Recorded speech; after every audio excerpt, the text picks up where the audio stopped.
Welcome to another episode of House of wellness.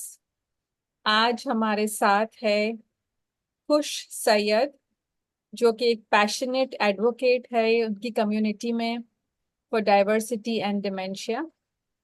वो Horton Canada से है। She is the coordinator of community outreach and diversity eight Alzheimer's society. Khush is dedicated to enhancing the lives of individuals who are affected by Alzheimer's and related dementia. वो बहुत ही closely काम करती है Alzheimer's के patient से as well as with the care givers, and she is also working towards educating and spreading awareness in South Asian community in Canada. Working with University of Waterloo on their culturally appropriate translation work, she works with Human Endeavor of Canada on tech-empowered healthy living for seniors projects. Khush advocates for having culturally appropriate services and support for people living with dementia, their care partners, and families. Wow, you're like your life is rotating and revolving around senior citizens and Alzheimer's, and wow, that's amazing. Thank you so much for joining us today, Khush. Thank you so much for having me. बहुत बहुत शुक्रिया। बहुत ज़रूरी topic पे हम आज बात करने वाले हैं। True, true. So, without much further ado, let me ask you this, कि dementia मतलब क्या? सबसे पहले तो हमको ये समझने की ज़रूरत है कि dementia, as we always think in South Asian culture के ओ बूढ़ों का रोग है, ओ ये तो बूढ़े हो गए हैं। I am from Gujarati background, we also say साठे बुड्ढी नाठे मीन्स 60 हो गए, आप गए काम से अभी, which is not true. So dementia is actually not a disease. It's actually a lot of symptoms combined as a disease. There are more than 100 से ज़्यादा टाइप के डिमेंशियाज हैं, और सबसे ज़्यादा जो डायग्नोस होता है या जो सबसे ज़्यादा होता है 65 प्लस के एज में, वो है अल्जाइमर्स। सो देर आर कोई कोई डिमेंशियाज ऐसे होते हैं जो डिप्रेशन से होते हैं, कई ऐसे होते हैं जो सिंपली, अगर विमेन की बात करें हम तो, अगर यूटीआई हो और उसको अनट्रीटेड रह गया या पता नहीं चला कि ये हो क्या रहा है, उससे भी टेम्पररी डिमेंशिया हो जाता है। दूसरा बड़ा कॉज ऑफ डिमेंशिया है हेड इंजरी, जो हम लोग काफ़ी बार ओ गिर गए तो हिप इंजरी हो गई, शोल्डर इंजरी हो गई, मगर हेड इंजरीज आर बहुत बार वो अनडायग्नोज चली जाती है, या हेड इंजरी सालों पहले हुई हो फिर भी वो डिमेंशिया का कॉज बन सकती है। सो बेसिकली 65 के ऊपर वाले लोगों को नॉर्मली अप टू 40% लोग जो 65 से ऊपर होते हैं, उनको मेमोरी लॉस या मेमोरी के इश्यूज आर कॉमन। हम्म, वो है तुम्हारा नॉर्मल पार्ट ऑफ एजिंग, जो डिमेंशिया नहीं है। सो हम्म, डिमेंशिया को जानना बहुत ज़रूरी है कि जी ओके, डिमेंशिया हो गया तो अल्जाइमर ही होगा। लूई बॉरी हो सकता है जो पार्किंसन से आता है। फ्रंटोटेम्पोरल डिमेंशिया होता है जो हेड इंजरीज से या हेड बैंग होने से आता है। वैस्कुलर डिमेंशिया जो हार्ट डिजीजेस के साथ आता है। Alzheimer's is one of them.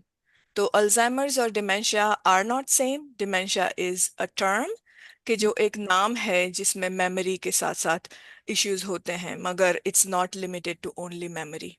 it's like an umbrella term. It's an umbrella term.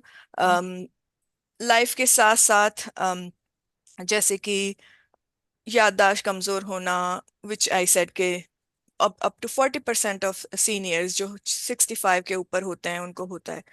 उसमें से सिर्फ 10% लोग डिमेंशिया या अल्जाइमर्स के डायग्नोस होते हैं। Oh, okay. Hmm. So, what would you say is normal aging versus dementia? मैं एक्चुअली बहुत डिटेल में बात करना चाहूंगी इस बारे में, क्योंकि नॉर्मल एजिंग को हमारे यहाँ बहुत इजी भी लिया जाता है, डिमेंशिया को उसका पार्ट समझ लिया जाता है, अरे भूल गए तो ठीक है। मगर जिस तरीके से हमारी जिंदगी स्लो हो जाती है आफ्टर सर्टेन एज, सिक्सटीज के बाद या रिटायरमेंट के बाद यूजुअली, मैंने देखा है इंडिया में, पार्ट ऑफ लाइफ मैंने जिया है इंडिया में। 50 के हो गए, ओ जी आप तो 50 के हो गए, बस हो गया अभी क्या, अब बस ऊपर वाले का नाम लो, बैठ जाओ घर में, घर मैनेज करो, बहुओं को मैनेज करो, शादियां करवा दी बच्चों की, you are done. That is not what we want to see. तो एज इज, मैं ऑल्सो एक बात और कहना चाहूंगी मिनास के, हम समझते हैं कि ये डिमेंशिया 65 वालों का डिजीज है या बूढ़ों का है, 70s वालों का है आजकल, मगर ये 40 और 50 में भी हो रहा है लोगों को।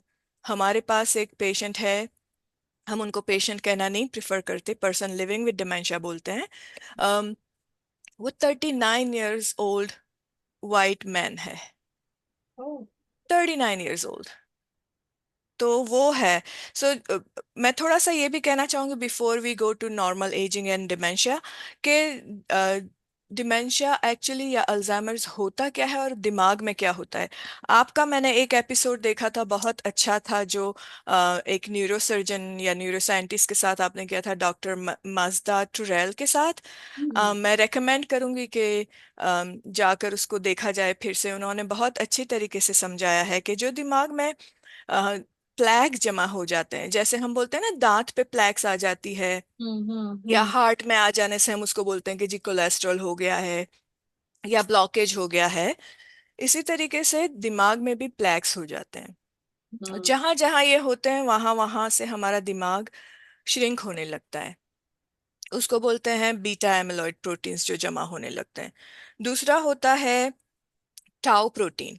जैसे वो टाउ प्रोटीन का काम है कि मैसेजेस को एक जगह से दूसरी जगह पहुंचाना, हम्म। वो रेलवे ट्रैक के जैसा काम करते हैं कि ट्रैक्स के ऊपर मैसेजेस जा रहे हैं, इंफॉर्मेशन आ रही है जा रही है। दोज ट्रैक्स बिकम्स डैमेज्ड या टैंगल्ड या श्रिंक्ड, हम्म। तो दिमाग हमारा जहां जहां वो श्रिंकेज होता है वहां वहां से काम करना बंद करना हो जाता है, और ये इरिवर्सिबल है, ये बढ़ता ही जाएगा। तो सबसे पहले तो हमको समझना है कि it is not a normal part of ageing. Hmm. What is normal ageing? जैसे कि हमको चीजें नॉर्मली भूल जाती है, कई बार चश्मा यहाँ रखा होता है, ढूंढते फिर रहे होते हैं, चाबियां स्पेशली या। कहाँ रख दी, आकर कहाँ डाल दी, वो नॉर्मल है। चीजों को भूल जाना, एक साल पहले कोई बात हुई थी, कोई आपको बोल रहा है पता है ये हुआ था, and then you don't remember, that's fine, that's normal part of ageing. मगर जो कल चीज हुई थी और हम्म। आपको कोई याद भी दिला रहा है और it's totally gone from your memory, zero memory of कल क्या हुआ था। हम्म। दूसरा है कि हमको नॉर्मली हम कहीं जा रहे होते हैं, आजकल तो कितने फ्लाईओवर्स वगैरह बन रहे हैं, यू गेट लॉस्ट, आप कहीं भूल गए रास्ता बिकॉज आप बहुत दिनों से वहां गए नहीं। It's normal part of ageing. मगर जो आप रोजाना सब्जी मार्केट जा रहे हैं सुबह लेने के लिए, और वापसी में आपको पता ही नहीं कि मुझे कहाँ जाना है, दैट इज नॉट नॉर्मल। जैसे आज हम बातें कर रहे हैं, राइट, मैं काफी टाइम ऐसी प्रेजेंटेशंस इंग्लिश में कर रही होती हूँ। अ हम्म। लॉट ऑफ टाइम ये होता है कि मैं दोनों लैंग्वेजेस मिक्स कर रही होती हूँ, मैं गुजराती भी बोलती हूँ because I am from Gujarat. मैं गुजराती के भी वर्ड्स कभी कभी मिक्स हो जाते हैं, या कभी मैं सोच में लग जाती हूँ कि ओके, मेरे दिमाग में एक सेंटेंस बैठा है, मगर I am forgetting one word, एक एक वर्ड मुझे नहीं याद आ रहा, बिकॉज मैं मल्टीलिंगुअल हूँ, वो नॉर्मल है। मगर मैं आपसे बात कर रही हूँ और सडनली मैं कुछ ऐसी चीजें बोल रही हूँ जो आपको समझ में ही नहीं आ रही कि क्या बोल रही है, almost like using a wrong word. मुझे बोलना है कि मुझे रास्ता क्रॉस करना है, और हम्म। मैं आपको बोल रही हूँ कि मुझे रास्ते में उड़ना है, या something of that sort which does not make sense, जो सेंस ही नहीं करता, वैसे वर्ड्स यूज करना, वो डिमेंशिया की साइन हो सकती है। और मूड्स एक्चुअली, सो जब भी मैं या आप, हम दोनों मिलते हैं, हम हंस के बात करते हैं, आपको पता है ओ खुश सालों से ऐसी है, वो मजाकें करती है, दिस दैट, सडनली आप मुझे देखें कि मैं पार्टीज में एक कोने में बैठी हुई हूँ या बात ही नहीं कर रही हूँ, आप मुझे कोशिश भी कर रहे हैं, मैं थोड़ा सा बात करके then I am going again so like out of character type के मूड स्विंग्स, हम्म या कभी कुछ छोटी सी बात में सडनली इतना गुस्सा करना जो सेंस भी नहीं करता, तो वो टाइप के mood swings are not normal. फिर जैसे हमारी कॉन्वर्सेशन चल रही है, मैं आपसे डिमेंशिया के बारे में बात कर रही हूँ, अल्जाइमर्स के बारे में बात कर रही हूँ, और suddenly out of the blue मैं किसी और ही टॉपिक पे जा रही हूँ जो टोटली इररेलेवेंट है, और हम्म आप कहोगे कि व्हाट इज दिस, ये हो क्या रहा है, लाइक हम ये बात कर रहे थे, ये बीच में ये कहाँ से आ गया, वो is not normal. To continue और performing familiar task becomes difficult. सुबह आप उठे हैं, आपको पता है आप जाके ब्रश करेंगे, जाएंगे किचन में, चाय चढ़ाएंगे, कॉफी चढ़ाएंगे, जो भी आप लेते हैं सुबह, आप हम्म ब्रश तो करके आ गए जी नीचे, और आपको पता ही नहीं कि अब मैं यहाँ करूँ क्या किचन में, and you are like suddenly आपको बिल्कुल समझ ही नहीं आ रहा है कि मैं क्या करूं। आपको कॉफी तो याद भी नहीं है कि मुझे कॉफी पीना है या चाय पीना है, फॉरगेट अबाउट के पतीला ढूंढ के चढ़ा दिया गैस पर। So that's normal. और सबसे बड़ी बात यह है कि ये चीजें आप खुद नहीं नोटिस करते हैं, बिकॉज आपको नहीं पता चल रहा होता है, आपकी फैमिली, आपके फ्रेंड्स, वो लोग नोटिस करना शुरू कर देते हैं। That is not normal.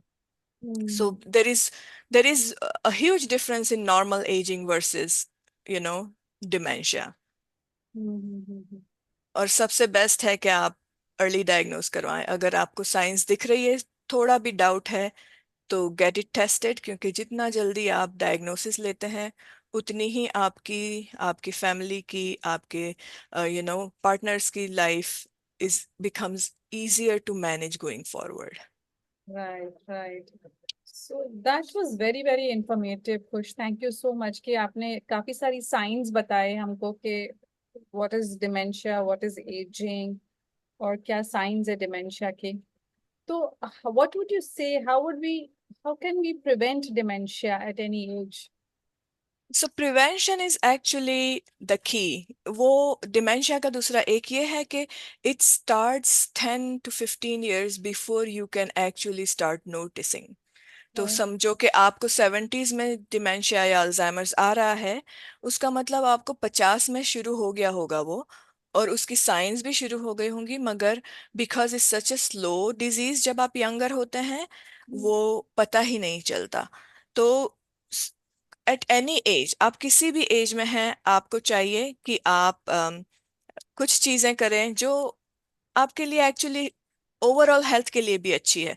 जैसे एक्सरसाइज, हम हमेशा कहते रहते हैं कि एक्सरसाइज करो, एक्सरसाइज करो, क्या करो, कम से कम वीक में 160 मिनट्स एक्टिव रहो, वीक में, राइट? बहुत बड़ी बात नहीं है, अगर आप गिनो तो ये 20 मिनट पर डे हुआ, 3 times a week। तो आप निकल जाओ वॉक पे। और कैसी एक्सरसाइज? एक्सरसाइज वैसे कि जिसके आपका हार्ट रेट बढ़े, बढ़े इन द सेंस ऐसा नहीं कि जी बहुत बढ़ गया है, इतना कि आपको आपकी हार्ट बीट आपके कानों में सुनाई दे, सिंपल एज दैट। कि जब आप चल भी रहे हो तो इतनी स्पीड रखो या ऐसे चलो कि आपकी हार्ट बीट आपके कानों में, ऐसे नहीं कि आप जी हाँफ रहे हैं, सांस नहीं लिया जा रहा, नॉट लाइक दैट। जिससे आपको आपकी हार्ट रेट कान में सुनाई दे, बस इतना। 20 minutes a day, 3 times a week. Simple as that. That's your physical for your body, right? Protect your head from the injury. हमारे यहाँ बड़ी फैशन है जी, कारपेट लग रहे हैं, अच्छे अच्छे एंड टेबल्स आ रहे हैं, कॉफी टेबल्स आ रहे हैं, at certain age, at certain lifestyle, you want to declutter your home. You don't want those hazards. You don't want those hazards to trip, fall. Hip तो बहुत जल्दी जाते हैं, पता है, बॉल टूट जाते हैं, राइट? उससे आप बचें। Protect your head. दूसरा है ऑल्सो कॉग्निटिव एक्सरसाइजेस, लाइक आपके दिमाग की एक्सरसाइज, आप दिमाग को भी एक्सरसाइज करें। वो कैसे कर सकते हैं? नई लैंग्वेज सीखें, सिंपल एज दैट। ओके, हमारे लिए तो ये है कि हम तो मल्टीलिंगुअल होते ही हैं बैक होम काफी। बॉम्बे वालों को गुजराती आती होती है, मराठी आती होती है, राइट? पिक अप समथिंग जो आपको नहीं आती और चैलेंज करे आपके ब्रेन को। ऐसी गेम्स खेलें जो आपकी ब्रेन को चैलेंज करे। आजकल तो काफी फोन पर भी गेम्स वगैरह आने लगी हैं, उसमें देखें जो आपके ब्रेन को चैलेंज करे वैसी वाली गेम खेलें। हम्म। पेंट बाय नंबर्स मिल रहे हैं आजकल वहां पर, यहाँ पर मिल रहे हैं छोटे छोटे से फ्रेम्स, उसमें नंबर्स लिखे होते हैं, कलर्स आ जाते हैं, and you colour hmm. By the number. Do that, hmm. क्योंकि वो भी इट्स काइंड ऑफ चैलेंजिंग, आप छोटी छोटी पेंट कर रहे हैं। दूसरा है सोशलाइजेशन, पेंट पार्टीज करें। वही पेंट वालों को लेके 4-5 दोस्तों को जमा करके पेंट पार्टीज करें। Hmm. Socialisation also is a big part. आजकल हमारे वहाँ न्यूक्लियर फैमिली के नाम से इतना आइसोलेशन हो रहा है, स्पेशली जो एजेड हमारी पॉपुलेशन है। बच्चे अलग रह रहे हैं, हम अलग रह रहे हैं, right, same case with me. मेरे बच्चे कहीं रह रहे हैं, मैं कहीं रह रही हूँ। राइट। ग्लोबलाइजेशन हो गया है, काफी बच्चे आउट ऑफ कंट्री हैं, दूर रह रहे हैं, इतना हमारा कनेक्शन नहीं है। Hmm. Pick up that phone, make that phone call. जब भी मैं लाइव सेशंस करती हूँ तो मैं बोलती हूँ कि अभी के अभी किसी को लगा दो कॉल, अभी के अभी किसी को टेक्स्ट कर दो, जिसको आप सोच रहे हो कि मुझे करना है, करना ही नहीं कर पाए, कर दो। हम्म। छोटी छोटी चीजों से वो अपने आप को एक्टिव रखो। दूसरा है कि स्मोकिंग, अल्कोहल, उसके ऊपर आप काम करें। Alcoholism can cause dementia. Smoking is it's bad for anyways, right, it's injurious to your health. दूसरा, खाना, आप क्या खा रहे हैं? वड़ा पाव ना खाएं। अगर खा रहे हैं रोजाना तो वीक में एक दिन कर दें। I know you live in Bombay so I am using that, मगर मगर अभी तो ये कि बारिश का टाइम है तो भजिए खा रहे हैं चाय के साथ। अच्छा, oh man, don't remind me. मगर ये है कि अपने डाइट पे ध्यान दें। आजकल बहुत ये डाइट चल रहा है जिसको मेडिटेरेनियन डाइट बोलते हैं, जिसमें बेक चिकन या बेक मीट्स होते हैं, बहुत ज्यादा छोले वगैरह होते हैं, फ्रेश क्यूकम्बर्स, कैरेट्स, जो भी अपना प्लेट को जितना आप कलरफुल रखेंगे ना, हम्म। ना कि लाल वाले शान के मसाले डाल डालकर, हम्म। मगर as much as you can have your plate filled with colour. अलग अलग कलर की सब्जियां हैं, अलग अलग कलर के फ्रूट्स हैं, वो अच्छे हैं आपके लिए। जो फिश बहुत अच्छी है, आपके यहाँ तो बेस्ट फिश मिलती है, फ्रेश फ्रेश। लघु नट्स ले लें, जैसे कि मगर हैंडफुल ऑफ नट्स, 8-10 बादाम, 8-10 जो आपके लिए ओमेगा फैटी एसिड्स प्रोवाइड कर सकें। तो खाने पीने में ध्यान रखिए, होल ग्रेन्स खाइए, जितना हो सके होल ग्रेन्स खाइए, फ्रेशनेस पर वो करिए कि फ्रेश फ्रूट्स खाएं, फ्रेश वेजिटेबल्स खाएं। और the very important thing for ageing people is visit your doctor. Doctors के पास जाएं, विजिट्स करवाएं, अपना ब्लड प्रेशर, अपना डायबिटीज, अपना कोलेस्ट्रॉल, वो सारी चीज़ों को कंट्रोल में रखें, वो बहुत ज़रूरी है। अगर डिप्रेशन है तो उसको ट्रीट करवाएं। बहुत इंपॉर्टेंट एक चीज़ जो हम हमेशा इग्नोर कर जाते हैं वो है हियरिंग। अपना हियरिंग टेस्ट करवाएं, जैसे हम आंखें चेक करवाते हैं ना हर थोड़े सालों में कि भाई क्या हो रहा है, क्योंकि हमको दिखना कम हो जाता है। Hearing goes the same way. उसी तरह कानों को भी ट्रीट करें कि क्या कान में आप टेस्ट करवाएं, अगर ज़रूरत है तो मशीन डालें, क्योंकि जब सुनना कम हो जाता है तो ब्रेन ऑटोमेटिकली डिस्कनेक्ट होना शुरू हो जाता है चीज़ों से, जिससे आपका 40% रिस्क बढ़ जाता है डिमेंशिया, अल्जाइमर्स का। Oh. सो ये छोटी छोटी चीजें हैं, इफ यू थिंक आप आपकी रोजमर्रा की जिंदगी में इसको इनकॉर्पोरेट करें, एक के बाद एक करें, छोटा छोटा करें। ब्रेन के एक्सरसाइज के लिए बहुत इजी मैं ये बताती हूँ कि अगर आप लेफ्ट हैंडेड है तो आप राइट हैंड से अपने बाल करें या ब्रश करें। Same goes other way around. Try to do, left hand से लिखना प्रैक्टिस करें। ट्राई टू राइट, लिखने की प्रैक्टिस करें, क्योंकि आप अपना ब्रेन को चैलेंज कर रहे हो इस तरीके से। So those are the things that you can do to prevent it. Wow. Thank you so much, Kush. That was so very informative and very important for our seniors to know about this. I'm actually looking forward to having you again. uh, Sure. yeah, to do some हम cognitive ऐसे, exercises. yes, we can talk about brain health in a whole different section where we can talk more in detail about the foods, the exercise, what games you can play, Right. and have fun with yourself. Enjoy your life, have fun. सबसे अच्छा चीज है कि अपने आप को खुश रखें, and that will bring better health. Thank you so much Yeah, for giving us your time and knowledge to all of us. no Thank problem. you, and looking And forward to seeing you again. thanks for having me. Cheers to wellness. Cheers.